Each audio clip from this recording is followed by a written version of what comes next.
Então, jovens, hoje a aula é sobre exercícios, sobre os movimentos que a gente viu. Nós vimos lançamento horizontal, oblíquo e o circular. Vou fazer aquele esqueminha, vou começar a aula, vou fazer um exercício que der. Se passar o nosso tempo, vocês vão para a próxima aula e eu termino aqui gravando. Beleza, jovem, pode ficar tranquilo. Valeu por avisar aí. E eu vou continuando os exercícios que eu separei aqui para fazer, tá bom? Outra coisa, hoje eu quero que vocês prestem atenção na resolução. Como a aula é gravada, depois vocês olhem e procurem na apostila, porque eu peguei um exercício de cada uma das apostilas, tá bom? E aí depois eu falo para vocês qual é a apostila, porque eu também não lembro agora. Então vamos para o primeiro exercício. Deixa eu achar aqui os exercícios. O primeiro exercício não é da apostila de lugar nenhum, eu peguei na internet esse, tá? Que é um exercício sobre lançamento horizontal.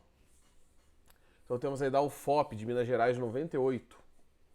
Uma partícula desloca-se em movimento retilíneo uniforme, ou seja, velocidade constante, sobre uma plataforma horizontal lisa do ponto A ao ponto B, com velocidade de 10 metros por segundo. A partir do ponto B, a partícula se movimenta sob a ação do seu peso até atingir o ponto D, ou seja, só a gravidade está agindo sobre ela. No outro lado da plataforma horizontal. Calcule, ele quer que a gente calcule a distância de C para D e o tempo que a partícula gasta para chegar do ponto A ao ponto D, determine a velocidade da partícula antes de atingir o ponto D. Então é um monte de coisa que ele quer aqui. Vamos começar com a parte do lançamento horizontal em si, tá? Então vou fazer o esqueminha aqui simplificado. Eu tenho a plataforma aqui e aqui, tá? Deixa eu apagar um pouquinho, não precisa tudo isso não. Aqui eu estou analisando só o lançamento, a parte do lançamento horizontal. Então temos a bolinha, certo? Essa bolinha tem uma velocidade inicial de 10 metros por segundo, que é o que eu vou chamar de Vx, tá? Velocidade no eixo X, deixa eu colocar mais para cá. Vx, tá? Ela vai continuar o movimento dela e ela tem a tendência a ter essa trajetória, tá bom? A altura, deixa eu só dar uma olhada aqui mais de perto, 20 centímetros. 20 centímetros? Ou 20 metros? 20 metros, desculpa. Então aqui nós temos 20 metros de altura. E eu quero descobrir essa distância, tá? Que é a distância de CD, do intervalo do segmento CD, tá? Bom, o que eu preciso fazer primeiro? Quais informações eu tenho no eixo X, ou seja, no movimento horizontal para frente? No movimento horizontal, eu só tenho a velocidade. Eu não tenho mais nada. Tá? Não tenho o tempo que ela foi para frente, não sei a distância que ela foi para frente. Então, eu vou focar primeiro no eixo, no movimento vertical, ou seja, de queda. Então, no movimento de queda, peraí, deixa eu colocar mais para o lado de cá. No movimento de queda, eu estou falando do eixo Y, tá bom? Eu tenho a gravidade agindo aqui, né? Que eu esqueci de colocar, para derrubar esse objeto, que é a nossa aceleração. E eu vou analisar a equação. Professor, você... Beleza, jovem, pode ficar tranquilo. E eu vou analisar a situação para descobrir o tempo de queda, porque o tempo que ela cai é o tempo que ela vai para frente. Se eu tenho tamanho, posição e tempo, eu vou usar o sorvetão. Então, S igual a S0 mais V0t mais a t quadrado dividido por 2. Tá? Eu estou analisando o eixo Y. Quanto que ela caiu? 20 metros. Qual era a posição inicial dela lá em cima? Eu vou falar que a posição inicial dela lá em cima era 0. Tá? Então eu vou chamar isso aqui de 0. Qual era a velocidade dela no eixo Y? Ou seja, qual era a velocidade de queda quando a bolinha sai daquele ponto? 0. Tá? A velocidade que ela tem ali é a velocidade no eixo X. No eixo Y ela não tem velocidade quando ela sai da rampa ali em cima. qualquer coisa vezes 0 é 0, então aquele 0 vezes t dá 0. A aceleração é a da gravidade e está ajudando a queda, então é positivo. A aceleração da gravidade é 10 t quadrado sobre 2, tá? Agora eu vou fazer o quê? Vou resolver. 20 igual 10 dividido por 2 é 5 t quadrado. T quadrado é 20 dividido por 5, t quadrado é igual a 4, então t igual a 2 segundos. Esse tempo aqui é o tempo que ela foi para frente. Então, se eu sei o tempo que ela foi para frente e a velocidade aqui em cima que ela foi para frente, agora sim eu posso ir para o eixo x. Espera aí. Eixo x e calcular a partir do sorvete. Professor, por que você está usando sorvete no eixo x? Porque a velocidade é constante. Tá? Como a velocidade é constante, eu tenho que usar a equação que não trata da aceleração. Bom, quanto que ele andou para frente? Não sabemos. Posição inicial, vou falar que a posição inicial aqui era 0. 0. Igual, a velocidade da bolinha no eixo x é 10 e o tempo é 2. Então, x igual a 20 metros. Essa aqui é a resposta da alternativa A. Que ele está perguntando qual que é a distância CD. 20 metros. Tá? Tá feito. Usamos as equações, analisamos o problema. E aqui eu só queria descobrir esse pedaço. Então eu analisei na hora que ela começou a sair da rampinha superior e caiu lá embaixo. Tá bom? Só que o exercício tem mais duas alternativas. A outra alternativa, a B, fala assim: quanto que ele demorou para sair do ponto A até o ponto D? Bom, eu já sei que do ponto B lá de cima até o ponto D lá embaixo foram 2 segundos. Eu só não descobri quanto que ele andou naquela retinha ali, ó. Vou voltar pro meu desenho ali em cima. Tem um trecho aqui que eu estava desconsiderando. Esse trecho aqui, ó, eu não analisei. Então a bolinha, ela veio daqui e ela foi até esse ponto. Esse deslocamento eu não analisei. E eu tenho que analisar ele agora para saber quanto tempo demorou isso. Esse fenômeno também está acontecendo no eixo X. Então eu vou usar sorvete também. Então, eu vou apagar que parte? Vou apagar essa parte aqui, ó, porque eu não preciso mais da queda. Então eu vou apagar essa parte aqui. Tá? Já fiz o que precisava fazer ali. Vamos analisar esse trecho agora. Então, esse trechinho aqui, S igual a S0 mais VT. Qual que é a distância de AB? Está no enunciado ali, está no desenho, está embaixo, nos dados. 10 metros. Posição 0, vou falar que a posição inicial era 0. A velocidade é 10 e o tempo eu quero descobrir. O tempo é de 1 segundo. Então, se ele demorou 1 segundo para andar de A para B e mais 2 para cair, o tempo total que ele ficou no ar, que é a resposta da alternativa B, foi de 3 segundos. Então, o tempo total foi de 3. Ficou bem na...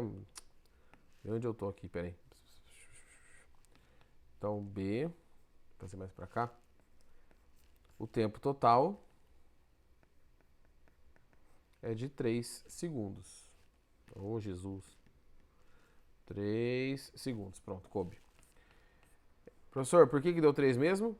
Porque eu estou somando esse tempo de 2, que é o tempo de queda, com o tempo de 1 segundo, que foi o tempo que ele andou ali em cima da rampa, até ele começar a cair.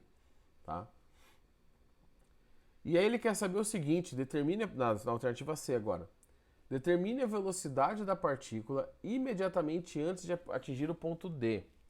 Então, aqui a gente tem uma parte um pouco mais complicada, que não é o padrão dos exercícios, eu já coloquei de propósito, tá? Deixa eu tomar um café aqui. Então, ó, preciso do espaço, tá? Então eu vou dar uma liberada aqui. Liberando aqui. Vou liberar essa parte aqui de cima também. Vou liberar, apagar tudo, vai. Vou deixar só as respostas aqui embaixo.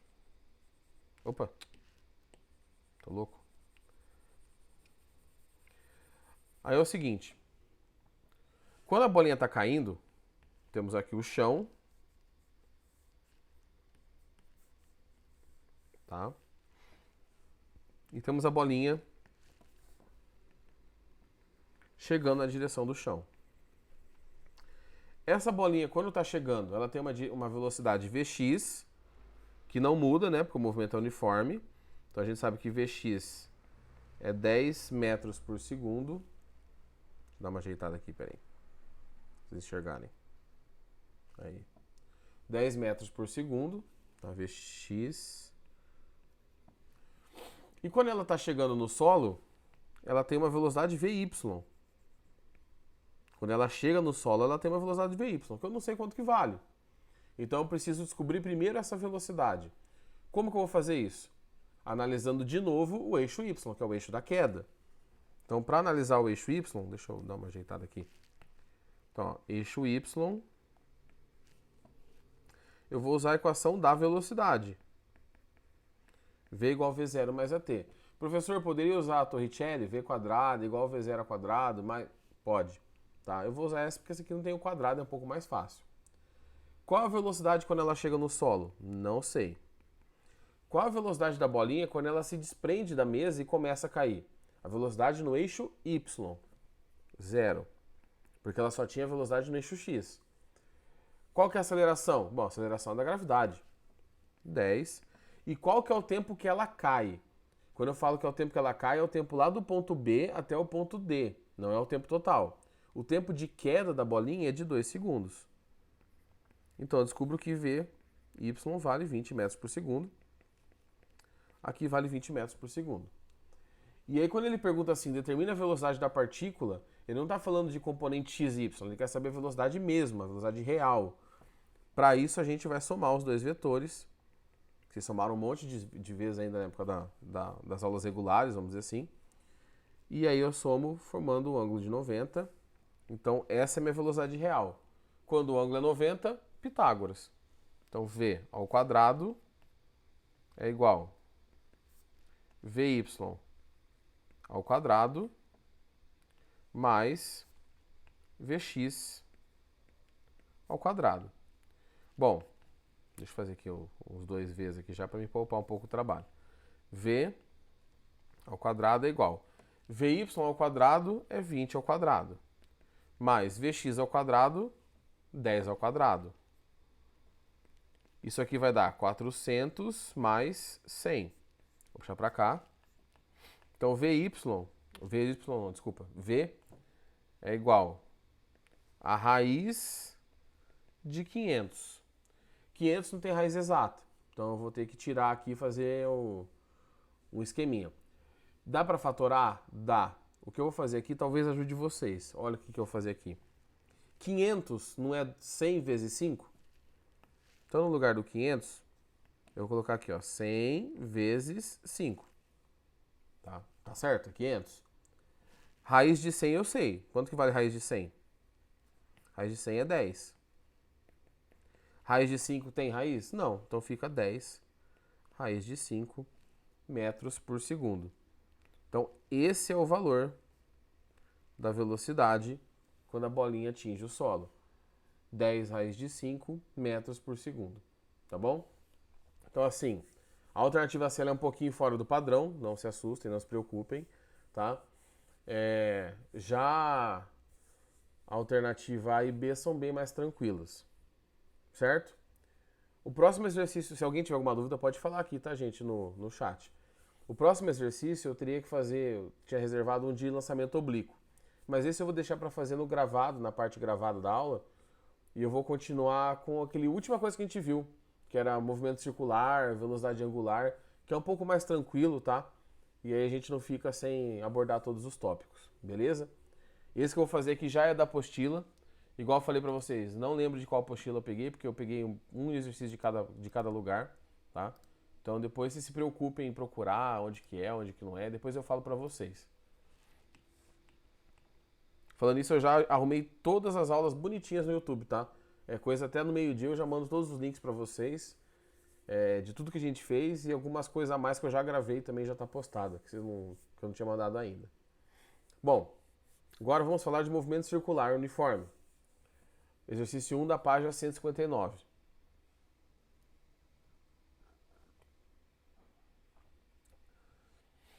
Uma partícula percorre uma trajetória circular com velocidade constante. Entre os instantes 1 e 8 segundos, seu percurso é de exatamente 14 voltas. O período T do movimento é a alternativa A e B a frequência em Hz e RPM. Eu vou fazer ao contrário, tá? Vamos fazer o seguinte. Tanto faz, na verdade. Bom, tem várias maneiras de resolver isso. A maneira que eu vou falar para vocês eu acho que é a mais simples. Como que eu descubro o tempo de uma volta? Que o período é o tempo de uma volta, tá? Se do instante 1 ao instante 2 são de 1 a 8 segundos, eu sei que eu tenho um intervalo de tempo de 7 segundos. Em 7 segundos, acontecem 14 voltas. Então, qual que é o tempo de uma volta? Tá, o tempo de uma volta aqui você pode fazer de cabeça, tá? Mas na pior das hipóteses, se você não funcionar ali para você fazer de cabeça, faz o seguinte. Uma volta é igual a x. 14 voltas é igual a 7. Multiplica cruzado. E aí você descobre que o tempo de uma volta, que é o período, é de meio segundo, tá? Então, a cada meio segundo, esse objeto dá uma volta. Já temos a alternativa A. Tá? Um exercício bem mais tranquilo que a gente acabou de fazer.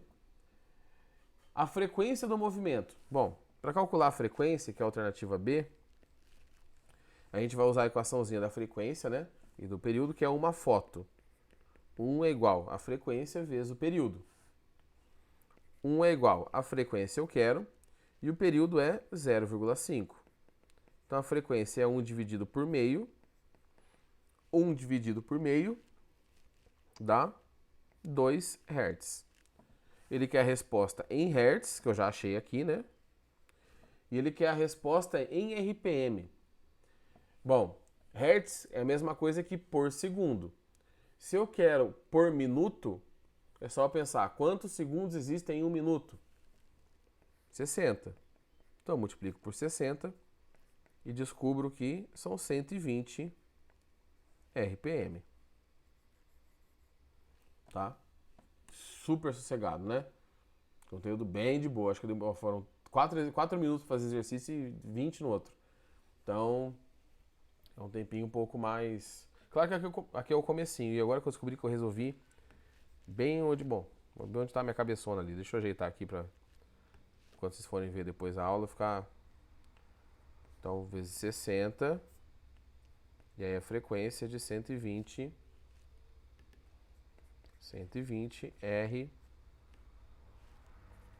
RPM. Aí. Pronto, agora dá para enxergar. Tá bom? Então tá calculado. Calculei o que ele pediu. Esse é aquele exercício da apostila, o roxinho lá, que é aqueles primeiros que a gente faria na sala. Tranquilo. Vamos entender. Fizemos um exercício de frequência e período. Agora vamos para um exercício que envolve as grandezas do movimento circular uniforme, que é a parte de velocidades, raios e por aí vai. Tá? Deixa eu vir aqui, tá certo? É o exercício seguinte. O exercício 2 da página 159. A polia de um motor elétrico gira em movimento circular uniforme, descrevendo 750 rotações em 15 segundos. Calcule a frequência da polia em Hz e RPM. Então, de novo, vou até fazer no cantinho aqui. Alternativa A, acho que aqui dá para escrever, né? Dá. Alternativa A. São 150 rotações em 15 segundos. Eu quero saber o tempo de uma rotação, para achar o período, né? Então, o tempo de uma rotação, se são 750 rotações em 15 segundos, uma rotação igual a x.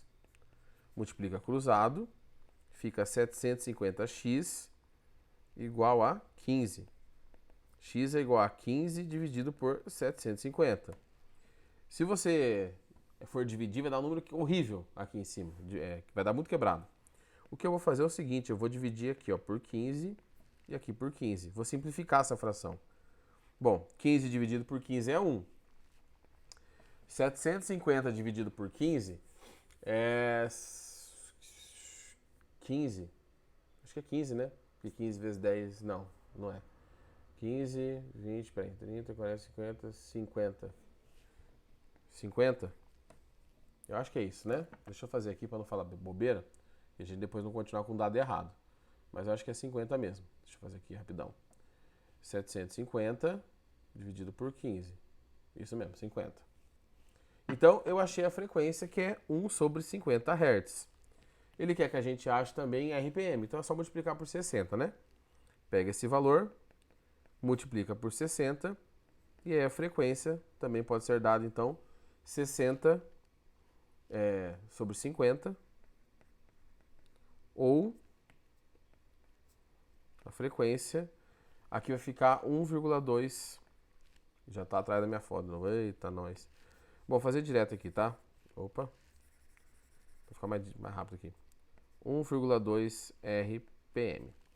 Então, a alternativa A está feita, tá? Gente, na pior das hipóteses, aqui vocês realmente podem usar a regra de 3, tá bom? Então, quando pode usar, usem. Porque vocês querem usar a regra de 3 quando não pode, aqui pode. Bom, B. Alternativa B, ele quer o seguinte. Deixa eu ver se aqui ele vai pegar. Não. Alternativa B, ele fala. O período em segundos. Bom, uma foto. 1 é igual a frequência. Eu vou ter que usar a frequência em hertz vezes o período. Multiplica cruzado, 50 segundos. Então, eu já tenho aqui embaixo a frequência e eu já tenho aqui o período. Está calculado. Alternativa C.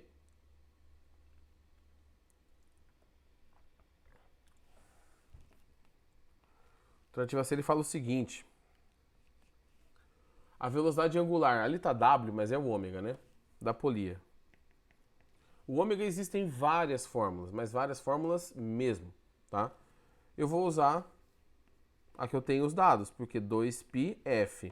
Eu poderia usar, em vez de 2πf, 2π sobre o período. Daria na mesma, porque, né, é equivalente. Então, ômega é igual a 2 vezes π e a frequência é 1 sobre 50. Ômega é igual a 2π sobre 50. Não vou dividir, vou simplificar. Por 2 em cima, por 2 embaixo. Deu π sobre 25 radianos por segundo. Essa é a alternativa C. Certo? Também não é o fim do mundo, né? Não é nada. Oh. Pessoal, igual eu falei para vocês na aula quarta-feira, as fórmulas vocês se acostumam. Depois de um tempo vocês pegam um jeito para a fórmula, tá? Então não fiquem preocupados com isso. Infelizmente é cobrado de vocês que vocês saibam as fórmulas, mas, né? Pensando nas nossas provas, sempre tem formulário quando a gente faz presencial. E D. A velocidade escalar de um ponto na periferia da polia, sabendo que o raio é de 20 centímetros. Então eu vou apagar esse aqui da A e vou fazer a D aqui embaixo. O que ele está falando é o seguinte, ó. Na D, eu tenho uma polia, né? Aqui polia. Ela tem um raio de 20 centímetros. Tem um ponto aqui, certo? Eu quero saber qual a velocidade escalar. Por exemplo, se o movimento é para cá, qual é essa velocidade aqui, ó? O V normal. Quando falar velocidade escalar, é o V normal. Bom, então é só jogar na fórmula também, né? Velocidade igual a 2πrf, ou eu poderia fazer 2π sobre o período, ou ainda ômega R, que é a que eu vou usar, tá? Qualquer uma dessas equações é equivalente. Bom, velocidade é igual, quanto que vale o ômega? Π sobre 25 vezes o raio. E aqui você tem que tomar cuidado, por quê? Se você jogar centímetro ali, 20 centímetros, você vai achar a velocidade em centímetros por segundo. Ele quer em metros por segundo. Então, antes disso, rapidão eu venho aqui e transformo 20 centímetros em 0,2 metros. E coloco aqui, 0,2. Então, a velocidade é igual a 0,2 π sobre 25. De novo, para simplificar esse negócio aqui, para não ficar feio desse jeito, vou dividir em cima por 0,2 e embaixo por 0,2. E aí eu descubro que a velocidade escalar já vai ficar de novo ali. Deixa eu mudar de posição, vai, para não ter que apagar aqui, peraí.